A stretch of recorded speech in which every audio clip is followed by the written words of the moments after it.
전 사회를 맡았고요. 인권운동 네트워크 바람에서 활동하는 명숙이고요. 희망버스 기획단에서 대변인 맡아서 활동했습니다. 반갑습니다. 오늘 공동선 대여가줌을 통한 온라인상에서 이루어지고 있는데 참석하고 계시는 분들이 활동하고 있는 곳이 전국 각지이기도 하고 유채한 부지회장이 도크에서 한 달 동안 0.3평 철제 구조물을 만들어 독거농성을 해 건강을 회복해야 할 필요도 있어서입니다. 제 옆에 보이시는 분이 구조선 파업을 함께 하셨던 거통고 하청지의 부지회장님, 유채한 동지, 인사하세요. 네, 조선하청지의 부지회장 유채한이고요. 어, 그 회의에 들어오시라고 해서 부담스럽지만 아주 영광스럽게 회의에 들어오게 됐습니다. 네, 아사히 비정규직 지회 지회장이고 비정규직 이재금한 공동 소집권자 맡고 있습니다. 차은호입니다. 반갑습니다. 안녕하세요. 저는 마찬가지의 산지추방운동연합에서 활동하고 있고요. 이은주라고 합니다. 반갑습니다. 반갑습니다. 민변 노동위원장 이용호입니다. 네, 반갑습니다.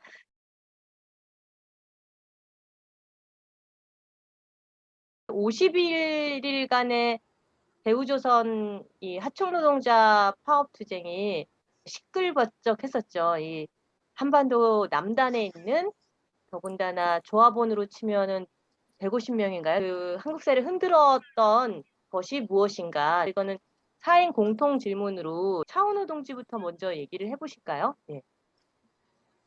일단 이 대우조선 파업 투쟁이 톨게이트 투쟁 이후에 가슴을 뛰게 한 투쟁이었던 것 같아요. 몇 년 만에 그런 투쟁이었는데 저는 한국 사회를 흔든 이유가 그 처절한 투쟁 이런 것들 있지만 예를 들어서 정규직 노동자들이 투쟁을 했거나 대공장 노동자들이 아니면 다른 노동자들이 투쟁을 했을 때 과연 그럴까 이런 걸 생각해 보면 그 투쟁의 배경에 있지 않나라고 생각을 합니다. 요구가 임금 30%였는데 빼앗긴 임금을 돌려달라고 하는, 그래서 지난 5년간 임금이 빼앗겼는데 그런 배경들, 자본의 위기를 하청 노동자들한테 그 책임을 전가한 거에 있어서 더 이상 이렇게 살 수 없다고 하면서 다시 돌려달라는, 함께 살자는 지극히 정당한 사회적인 힘을 가지고 있는 그런 투쟁이었기 때문에 대중들도 맞다, 누구도 이 투쟁이 잘못됐다고 할 수 없을 정도의 투쟁의 배경, 이게 이제 대중들도 함께 분노하게 만들었고 사회적으로 확산시킬 수 있었던 힘이라고 생각을 합니다. 네. 서울에 있었던 저로서는 처음에 이 0.4평 실제로는 몇 센치예요? 저는 0.4평보다 더 안 되는 것 같던데. 80, 80. 80, 가로 80. 80, 세로 80. 높이는 1m. 높이가 1m. 그렇군요. 네, 드디어 궁금함이 풀렸습니다. 이거 1m 안 되는데 그런 생각을 많이 했어요. 왜냐하면 저희가 비정규직 이제 그만 공동투쟁이 기자회견할 때 가로 세로 1m 높이까지 했더니 넉넉한 거예요. 사진 본 거랑 다른데? 이런 생각을 했었거든요. 네, 가로 세로 80cm였군요. 그래서 그동안 파리바게뜨도 그렇고 단식 투쟁을 되게 많이들 하셨잖아요. 그리고 고공농성도 많이 하셨단 말이죠. 근데 처절한 투쟁이었기 때문에 상징하는 바도 있고, 또 좀 전에 차은호 지회장님이 말씀하셨던 대로 비정규직 하청 노동자의 투쟁 자체가 처절한 것뿐만이 아니라 삶 자체가 계속되게 2016년부터 구조조정 및 임금 삭감이 계속 겪어왔던 이 처절한 현실 자체가 사실은 사람들에게 이렇게 싸울만 하다라고 하는 공감대를 형성한 거 아닌가, 이런 얘기를 해주셨는데 어떻게 생각하는지가 궁금하네요. 저는 그거와 또 함께 합법적인 파업권을 행사하면서 싸웠던 것도 되게 큰 것 같아요. 요거와 관련해서 이은주님은 어떻게 생각하는지 한번 얘기를 해주시면 좋을 것 같습니다. 저는 파업투쟁 들어가는 시기부터 계속 상황은 알고 있었기는 했지만 그 농성에 들어가면서 국민 여러분 미안합니다. 이대로 살 수는 없지 않습니까라는 그 절규가 전면에 드러나면서 약간 전류를 맞은 듯한 느낌? 그리고 어떻게 해야 되지? 우리는 어떻게 답해야 되나? 라는 질문이 막 쏟아졌던 것 같고요. 그 차로 동지께서 말씀하신 것처럼 우리 사회 비정규직 사회잖아요. 정부 통계만으로도 800만인데 실제로는 800만이 넘겠죠. 그 수많은 노동자들이 각자의 다른 공간에서 예를 들면 건설 현장에서 아니면 자동차를 만드는 공장에서 드라마를 만드는 방송사 제작 현장에서 아니면 톨게이트에서 각자가 행하는 노동이 조금 다를 뿐이고 만들어내는 생산품이 다를 뿐이지 모두 다가 다단계 하도급 구조 속에서 철저하게 권리에 배제된 채로 고통 속에 살아가고 있고 그 고통 속에 살아가는 우리의 모습이 고통을 조선하청지의 그 철저한 투쟁으로 그대로 전면에 드러난 것이 아닌가라는 생각이 들었어요. 그래서 80, 세로 1m도 안 되는 철장 속에 스스로 몸을 가두고 또 이태로운 난간에 올라가 있는 모습이 실제로 출구 없는 비정규직 노동자들의 삶을 그대로 좀 보여주는 모습이 아니었나. 그러니 같은 시대를 살고 있는 대다수의 비정규직 노동자들 그리고 시민들이 숨죽여 살아왔던 그 고통스러운 삶이 세상 전면에 드러나면서 어떻게 이렇게 살 수 있나요? 아니면 어떻게 살아야 될까라는 질문에 답을 하기 시작했고 그 답이 사회적 연대로 이어진 거 아닐까라는 생각을 해봤습니다. 그리고 제가 이제 유치한 동지랑 나머지 6분 계실 때 한 3, 4일에 한 번 정도로 현장에 올라갔었는데 실제로 아까 80, 1m도 안 되는 그 공간은 유치한 동지 계속 말씀하셨는데 평상시 늘 일하는 공간이라고 말씀하셨어요, 저한테.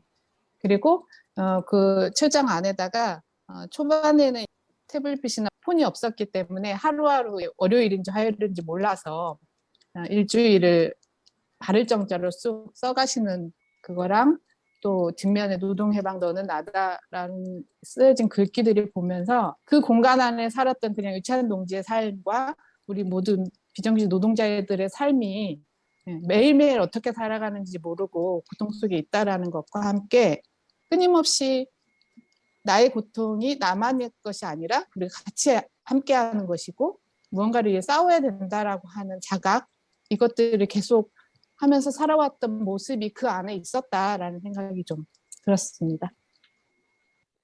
말씀하신 얘기를 들으니까 실제 저는 유치한 동지가 그 희망버스 초대하는 이제 영상을 이제 문구가 그때 말씀하신 게 떠오르네요. 이렇게 이대로 살 수 없지 않습니까? 뿐만이 아니라 대우조선 하청 노동자만을 위해 싸우는 게 아니다.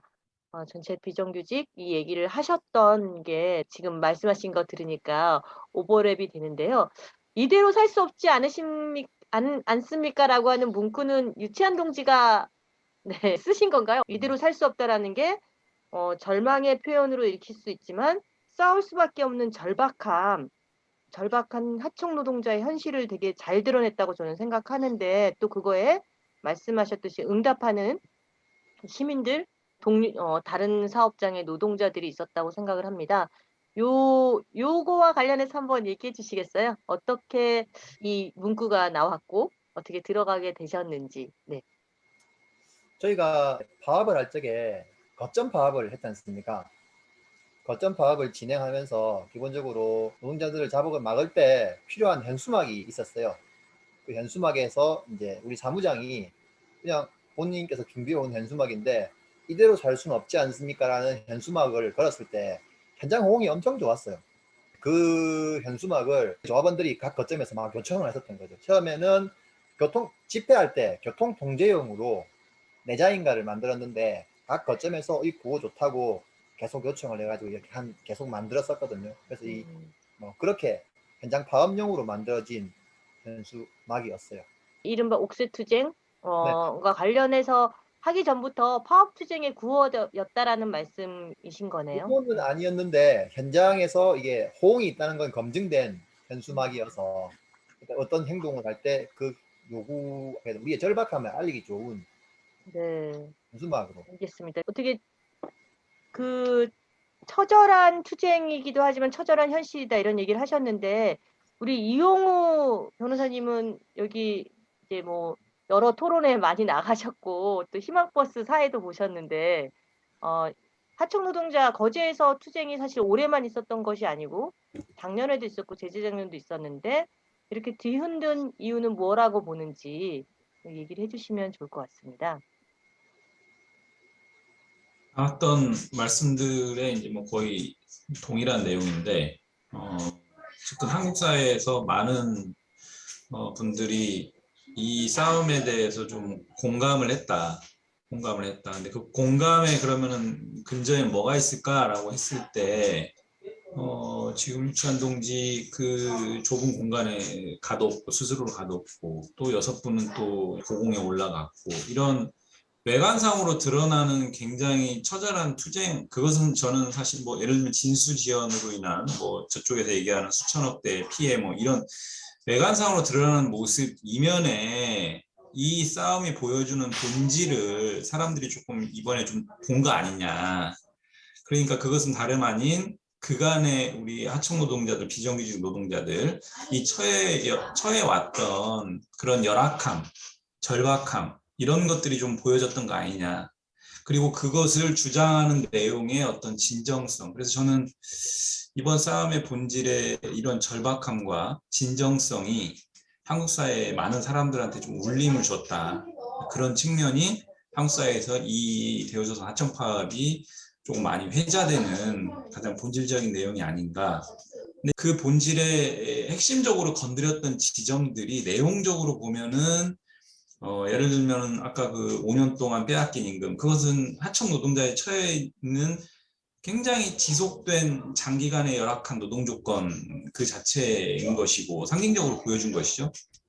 그 다음에 이제 원청하고 얘기해서 풀어야 되는데 그렇지 못하는 이 구조적인 문제들, 다단계 하도급 구조들, 그리고 사실은 노동 3권이라고 하는 것들이 철저하게 이제 이 싸움 과정에서 보여진 게 철저하게 짓밟히고 있다라는 상황들. 그러니까 이런 제반의 노동권, 인권, 기본적인 인권들조차도 전혀 보장받지 못하고 있어 왔구나라고 하는 이런 부분들이 내용적으로 절박하게 또 진정성이 드러난 측면들이 많은 공감과 울림을 주었다 이렇게 생각을 하고 있습니다. 그 하청 노동자들이 파업권을 확보하기가 어렵잖아요. 요거 관련해서 조금 얘기를 해주시면 좋을 것 같아요. 파업권 확보하기까지의 과정이나 이런 거에 대해서 유치한 동지랑 이용우 변호사님이 한번 같이 얘기를 추가로 해주시면 좋을 것 같습니다. 파업권 자체는 조선소 특징으로는 조선소에 이제 워낙 노동조합 자체를 인정하지 않으려는 게 있었기 때문에 복수 노조가 걸림돌이 좀 못 되고 있었거든요. 복수 노조도 못 만들 만큼 열악한 현실이기 때문에. 그래서 파업권 자체는 획득하기가 쉬웠어요. 생각보다. 뭐 시간이 걸렸을 뿐이었죠. 계속 이 교섭을 해태하면서 파업권을 안 주려고는 했지만 어쨌든 기본적인 권리니까 파업권 자체는 문제가 없었거든요. 그리고 실질적으로 합법적인 파업을 진행했기 때문에 작년 불법적인 대놓고 불법적인 파업보다도 훨씬 작은 노력으로 많은 성과를 냈어요. 작은 노력으로 많은 성과를 내서 파업권이라는 게 상당히 큰 권리라는 걸 조합원들이 느꼈는데, 이게 진짜 현실적인 한계에 딱 부딪히는 지점이 파업권이 발동돼서 현장이 딱 멈추는 순간 그냥 뭐 종이 쪼가리 한 개 가지고 아웃소싱 했던 물건을 인소싱 돌려버리니까 뭐 파업 못 하겠더라고요. 이게 아예 이제 공장에서 배제돼 버리는 상황이 발생돼서 이거는 의미가 없는 파업권이기 때문에 실질적으로 공장이 멈춘 시점부터는 침탈도 침탈이지만 파업 자체가 불법 파업으로 바뀌어버렸기 때문에 이제 우리 노동조합이 선택을 해야 됐던 거죠. 뭐 불법 파업을 뚫고 진행을 할 건지, 이 불법 파업을 뚫기 위해서 지금 알고 계시지만 그런 방법을 선택했던 게 있었고요. 그래서 아까 말씀하셨던 하청 노동자의 합법적인 파업권은 크게 의미가 없는 것 같아요. 크게 의미가 없어서 뭐 교섭을 통해서 파업권 획득해봤자 이 파업권을 온전히 사용할 수 없었던 현실이고, 그렇기 때문에 선택을 해야 되는 거였고, 그 선택을 힘있게 진행했던 게 뭐 우리가 뭐 올해는 좀 외부로 드러났던 것 같아요. 아무래도 자극적인 소재였던 거였잖아요. 뭐 임금 30%를 인상하기 위해서 얘들이 뭐 하루에 몇백억씩 몇천억씩 피해를 내고 있다. 라는 그 상황 속에서 이제 저희 노동조합이 준비했던 거는 우리가 왜 이렇게 파업을 해야 한다는 것을 설명해야 되는데, 이거 한번 설명해줬죠. 그동안 아무도 안 들어줬잖아요. 아무도 안 들어줬는데 이제 그 공간을 점거하고 우리가 이제 좀 이슈가 되고 나서부터 그때부터 우리 말을 들어주더라고요. 이번 우리 파업에서는 실질적으로 뭐 금속노조랑 민주노총이 뭐 역할을 했던 부분이 분명히 있었고요.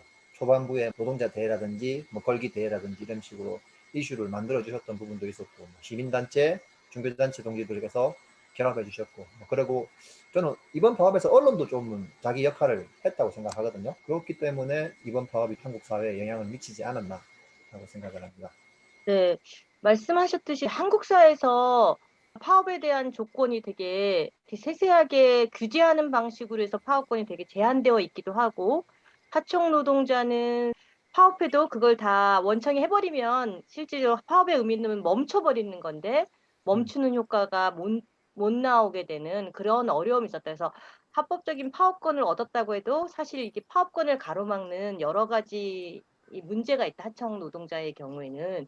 이런 말씀을 해주셨는데 이거와 관련해서 뭐 덧붙여 주실 거 없을까요, 이영호 변호사님? 하청 노동자들 포함해서 간접고용 노동자들의 이 노동 3권이라는 것은 현실에서는 사실 거의 존재하지 않는다 이렇게 평가해도 무방할 정도잖아요. 예를 들면 고용 불안으로 비롯돼서 이 단결권, 노동조합을 만드는 것조차도 좀 시도하기 어려운 현실적인 그런 상황들이 있고, 어렵게 노동조합을 만들었는데 교섭을 할 실질적인 상대방은 원청인데 자기네들은 계약관계 없으니까 교섭할 의무가 없다라고 이렇게 나오고, 이번 사건에서도 그대로 다 그게 이제 드러난 거죠. 교섭을 하다 이제 안 되면 결국 파업권을 행사해야 되는데 원청이 그냥 사실상 대체근로 금지라고 하는 노조법 규정이 이제 무력화되는 거예요. 원청에 의해서 그 사업이 다 유지가 되고 뭐 진행이 되고 이런 방식으로. 그리고 조합 활동을 한번 하려고 하면은 사실은 실질적인 조합 활동은 원청 사업장에서 해야 되는데, 대법원이 최근에 일부 그런 부분들을 열어주긴 했지만 여전히 원청 사업장에서의 하청 노동자들의 조합 활동, 쟁의행위 활동 이런 것들에 대한 법제도적인 제약은 여전히 있는 부분은 있고, 이래서 노동 3권이라고 하는 것들이 지금 현재 법제도 속에서는 매우 제약돼 있는, 그래서 사실상 형해화되어 있는 이런 상황들이 좀 있는 거고요. 그래서 이런 부분들에 대한 근본적인 좀 문제 제기가 필요한 상황이죠. 말씀하셨던 대로 한국 사회에서는 이제 정규직 노동자도 파업권이 여러 뭐 정치적 목적이냐부터 해서 이 방식까지 아주 세세하게 규제하는 이런 것임에도 불구하고 하청 노동자의 경우에는 실질적인 효과가 없는 혹은 교섭의 책임자가 아니라는 고용관계로 뭐 이런 핑계들을 댄다 이런 예시까지 해주셨는데요. 그래서 이 파업권을 실질적으로 영향력을 미치기 위해서 도크에서 이제 그런 농성들을 하시고 그다음에 고공농성도 하셨는데 한국 사회를 흔들기가 뭐라고 생각하냐 본인이 생각하기에는 어떤 것인지 얘기를 해주시면 좋겠네요. 유치한 동지 얘기를 안 하셔가지고 네 물론 말 속에서 어느 정도는 하셨지만 그러니까 김영균 투쟁할 적에 그 사진 한 장 굉장히 인상적이었잖아요. 문재인 대통령 만납시다. 그 인상적이었는데, 그래서 저희도 이번 거점을 마련하고 나서 맨 처음 사용됐던 이대로 될 수 없지 않습니까? 사진 한 장이었거든요. 그래서 그 사진 한 장이 많은 반향을 일으켰던 것 같고요. 실질적으로 차은호 동지가 말씀하셨듯이 우리 사회가 이제 비정규직 투쟁이 필요하다는 공감대가 많이 형성이 되어 있었다고 봐요.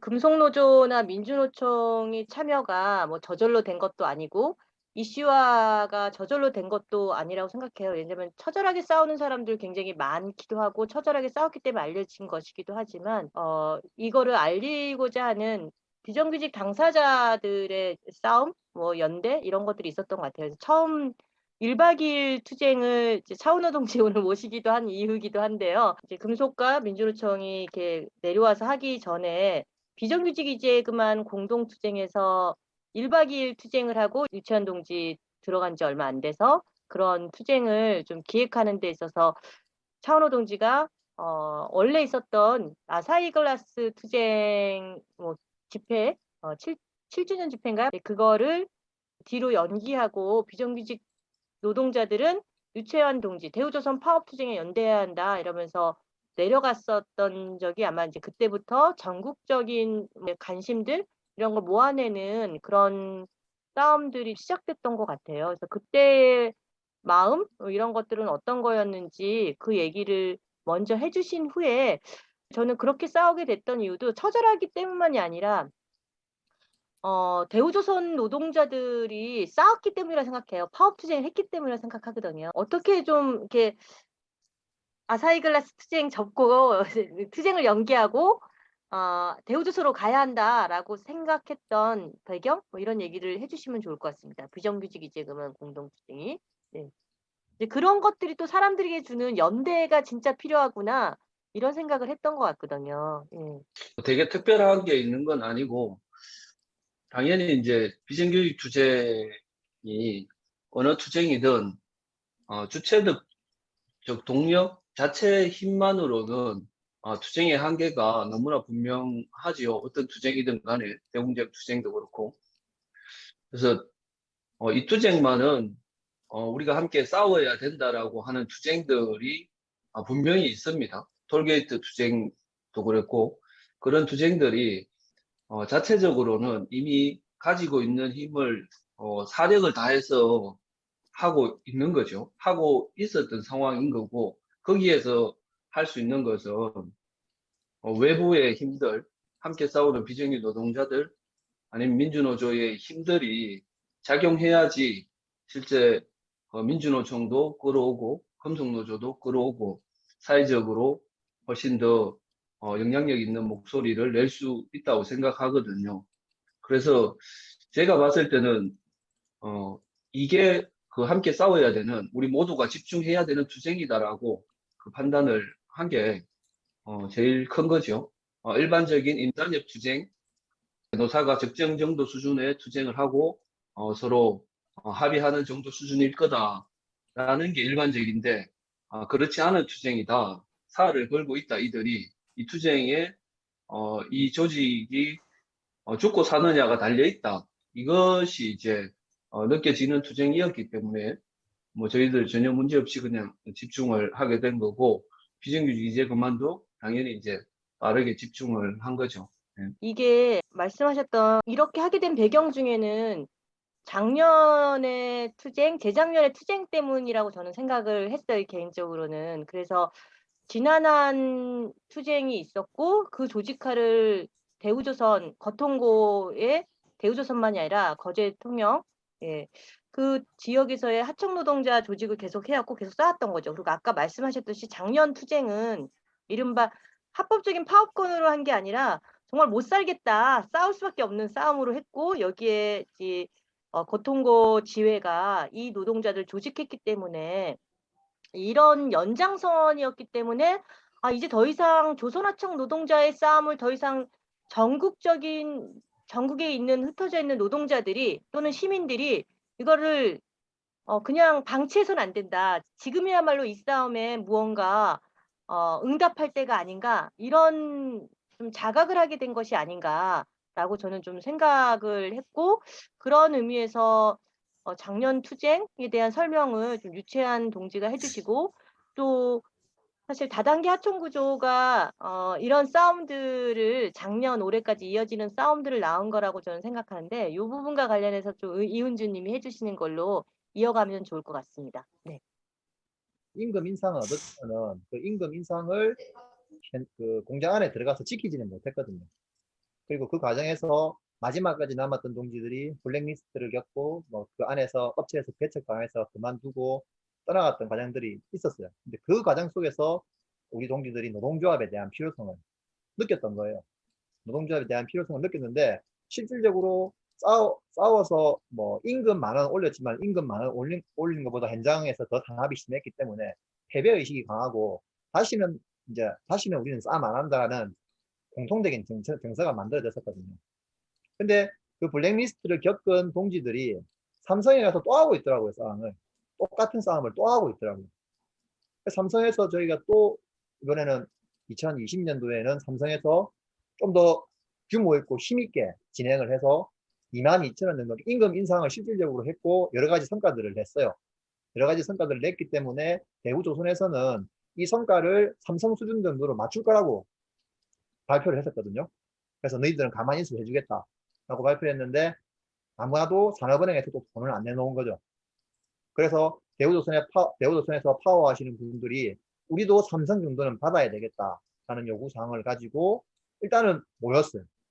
일단은 모였고 그 아까 말씀드렸던 그 요구 하나만 가지고 집단의 힘으로 그 요구를 관철은 다는 아니지만 어느 정도 관철을 시켰거든요. 근데 그 관철을 시키는 과정에서 정규직 노동자들이 뭐 불법 파업이라고 막 조사대로 동원됐던 정경들이 시설물 보호한다고 해서 정경들하고 붙었던 일들, 그리고 무단으로 골리앗 점거하면서 겪었던 뭐 손배에 대한 공포, 그리고 진술을 실질적으로 막기 위해서 들어갔을 때 진압부대가 들어와서 또 포기했던 경험들이 있어서 이 연도에는 합법적인 파업을 해야 되겠다 라고 해서 칼을 갈았던 거예요. 저희들이 합법적인 파업을 해야 되겠다. 그래서 합법적인 파업을 하기 위해서 그 분노들이 있었기 때문에 어떻게 해서든 회사는 교섭을 이렇게 계속 끌어가지고 파업권을 안 주려고 했던 그 기간 동안에도 조직력이 유지가 됐던 거예요.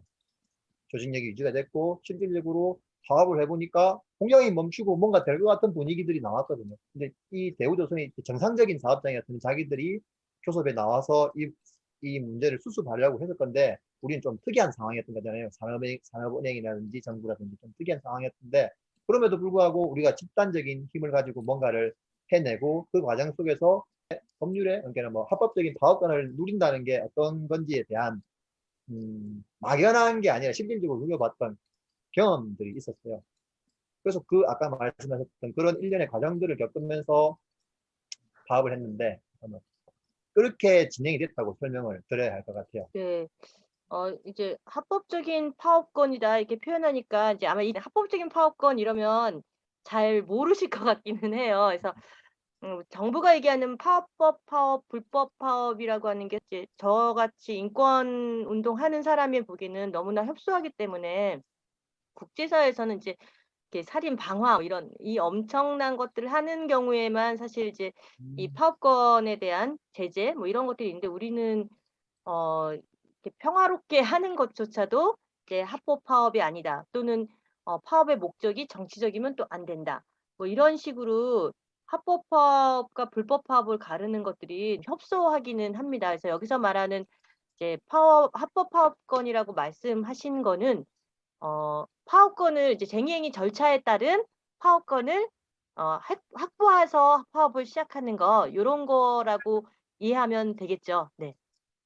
네, 맞는데 저희는 그 협소한 파업권만 가지고도 워낙 현장 상황이 열악했기 때문에 이게 영향을 미쳤거든요. 그리고 한 90% 이상의 한 공정의 노동자들이 집단적인 파업에 참여했기 때문에 그 정도 파업권 가지고도 뭔가를 할 수 있었다는 그런 경험들이 있었어요. 근데 그 경험들이 어이없는 하루아침에 인소싱이 되면서 불법 파업으로 바뀌어버리는 이런 경험들을 통해서 이제 분노들이 만들어졌던 거죠.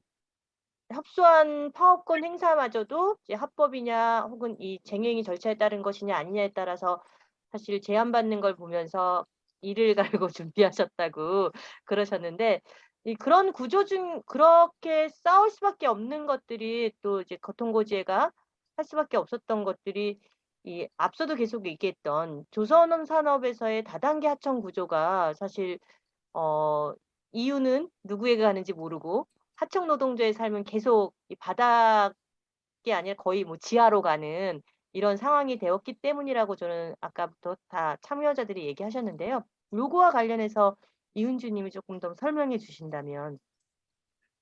지난해부터 있었던 것이 연장되어 있는 부분도 있지만 저는 그 조선 하청 노동자 조직화의 역사는 98년도 한라 사내하청 노조로부터 시작되거든요.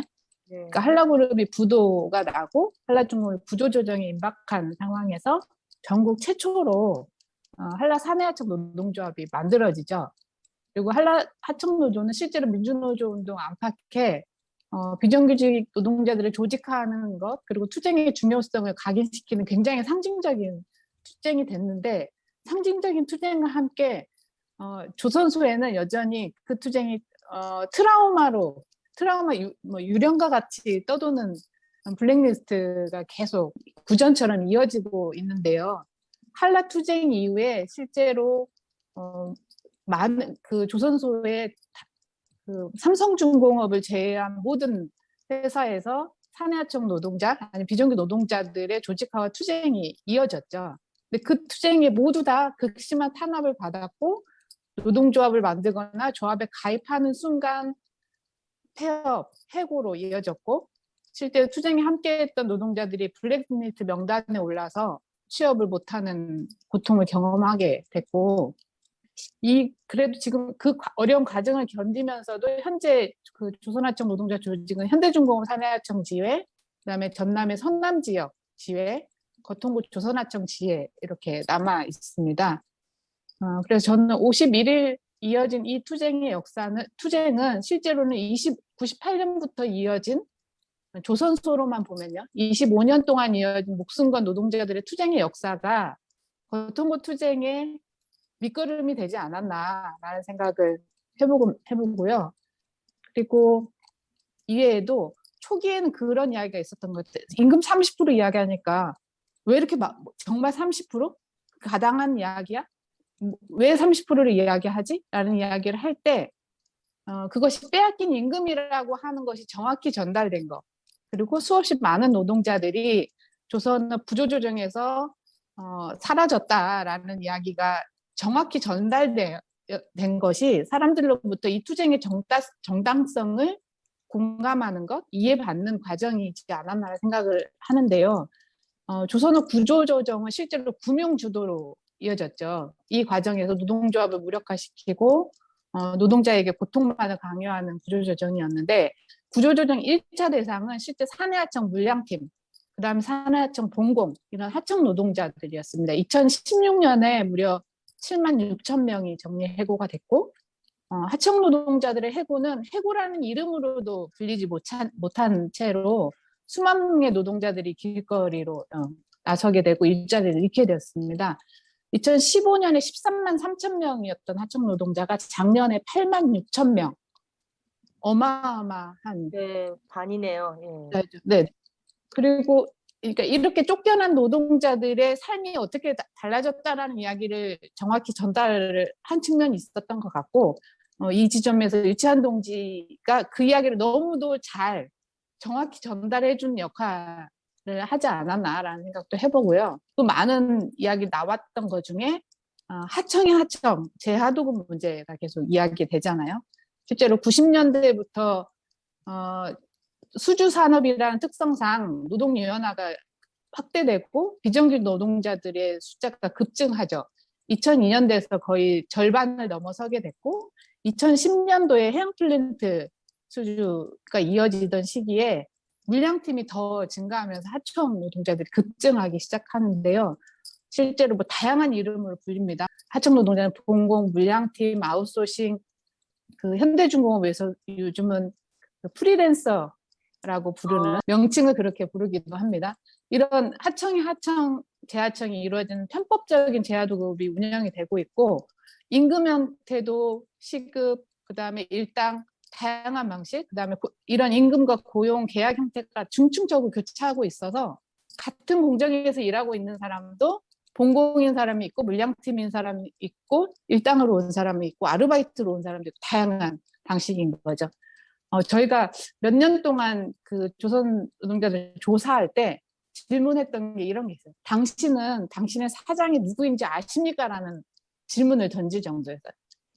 실제로 그 구조 속에 내가 어디에 있는지 속하는지, 나의 사장은 누군지 나를 모른 채 그냥 일을 하고 있다라는 것을 드러내줄 수 있는 거였다 생각하고요. 지금 대우조선이 전체 2만 중에 12,000명이 하청 노동자이잖아요. 이 하청 노동자 12,000명 중에 70%는 재하청이 상황이거든요. 그러니까 본공이라고 불리는 1차 하청의 정규직 하도급이라고 이야기하는 노동자들이 30%, 나머지가 70%가 하도급의 재하도급 방식이고요. 현대중공업이나 현대사무중공업의 경우에도 거의 비슷합니다. 지난 7월 말에 현대사무중공업의 그 노동자들 만나러 갔었는데 조금 더 확인은 해봐야 되긴 하겠지만 현대나 대우조선 같은 경우에는 70이 물량이고 나머지가 30이라고 하는데 현대사무중공업은 오히려 70이 본공이고 나머지 30이 물량이다라고 이야기는 하시더라고요. 근데 고용 형태나 노동 조건이나 이런 걸 보면 똑같아요. 그냥 물량팀 노동자. 그래서 비정규직 중에 이미 70% 이상을 재하도급, 하청의 하청 노동자들이 담당하고 있는 거죠. 그래서 위험과 책임은 아래로 전가되고 그 속에 살고 있는 노동자들의 삶이 너무 열악한 상황인데 며칠 전에 현대중공업 사내하청 노동자 만났던 상황이 있었는데 그분이 이런 말씀을 하시더라고요. 그러니까 인간을 인간으로 취급하지 않는 이 지옥 같은 조선소를 떠나는 꿈을 매일매일 꾼다는 거예요. 근데도 다른 방법이 없기 때문에 여기 아직 제가 남아 있습니다라는 이야기를 하시던데 그런 조선소의 현실이 있었고 그 조선소 현실 때문에 투쟁할 수밖에 없고 그것을 많은 시민과 노동자분들이 동의해주고 공감해주지 않았나 이런 생각을 했습니다. 네.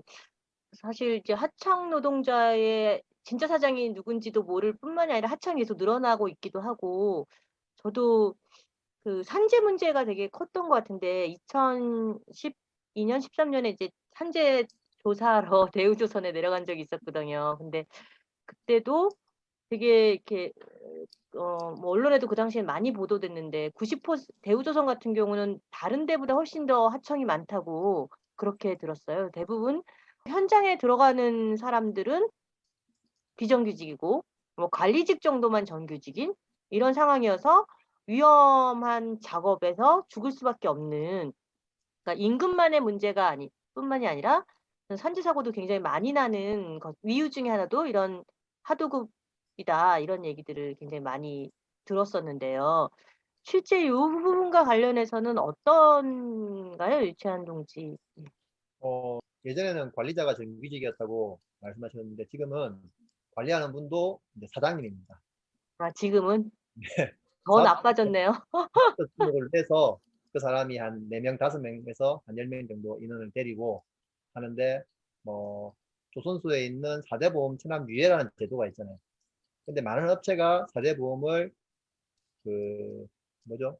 월급에서 공제를 하고 미납을 하니까 아예 4대 보험을 안 내는 사회 보험을 안 내고 그냥 이거를 아예 안 걷는 아예 일용으로 가는 이제 구조가 이제 일상화된 거죠. 그래서 다치면 첫 번째 뭐 자기 형식상으로 사장이죠.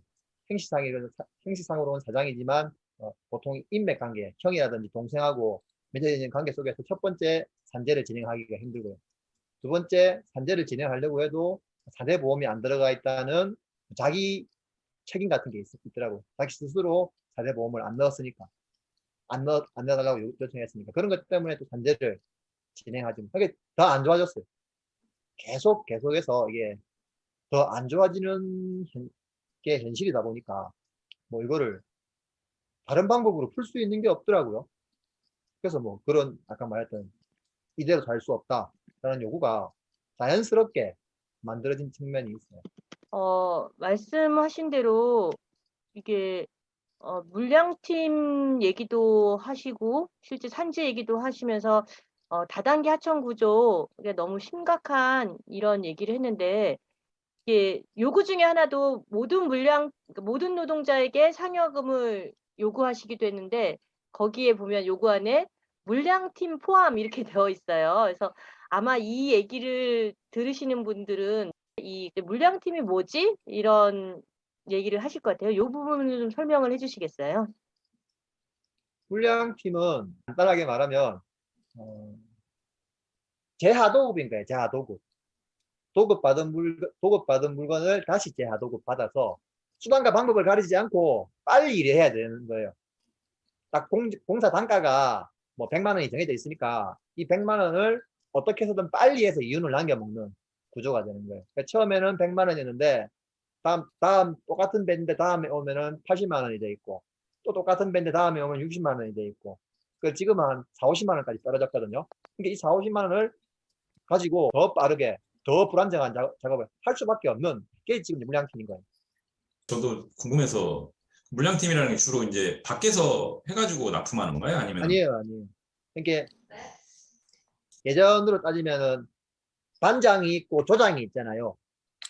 이 조장들이 사업자 등록을 내서 자기 조원들하고 그 반장한테 물량을 받아가지고 하는 거예요. 이게 우리가 보통 이제 뭐 노가다판을 가든 어디 가든 아침에 출근을 하면은 인원 분배를 하잖아요. 누구는 이 일 해라, 누구는 이 일 해라. 근데 그 일 자체에 단가가 정해져 있으니까 그 단가를 가지고 나머지 사람들이 최대한 빨리 일을 해서 공사 금액을 따먹는 형태가 그 물량팀인 거죠.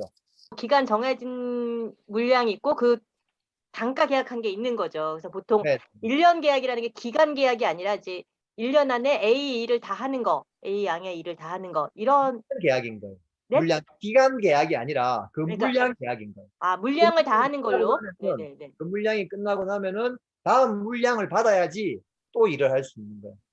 다음 물량을 물량에 따른 계약이라는 의미에서 물량팀이다. 네. 그런 얘기를 하신 거고 그 물량팀을 운영하는 신분은 이제 아까 제하도급이라는 말처럼 조장들이 사람을 모아서 하는 네. 거기 때문에 이게 다단계 하도급을 만들어내는 이런 것 중에 하나다라고 말씀하시는. 네. 맞습니다. 이은지님 더. 네네. 네.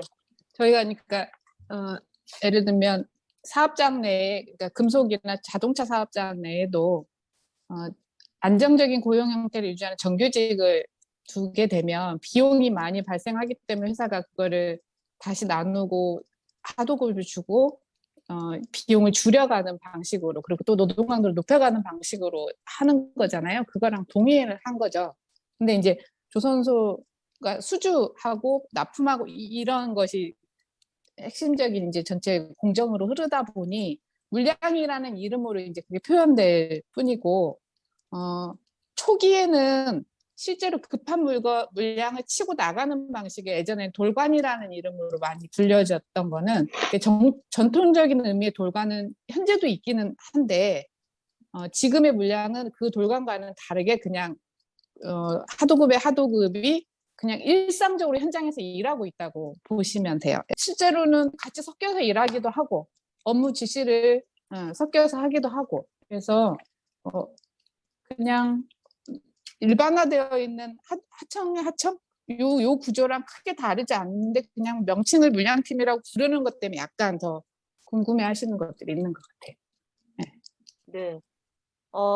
근데도 불구하고 이게 이제 공식적으로 하도급 명칭이 다르기도 하고 이래서이기도 하지만 이번 파업 과정에서 다단계 하도급 없다 이렇게 얘기했잖아요, 회사가.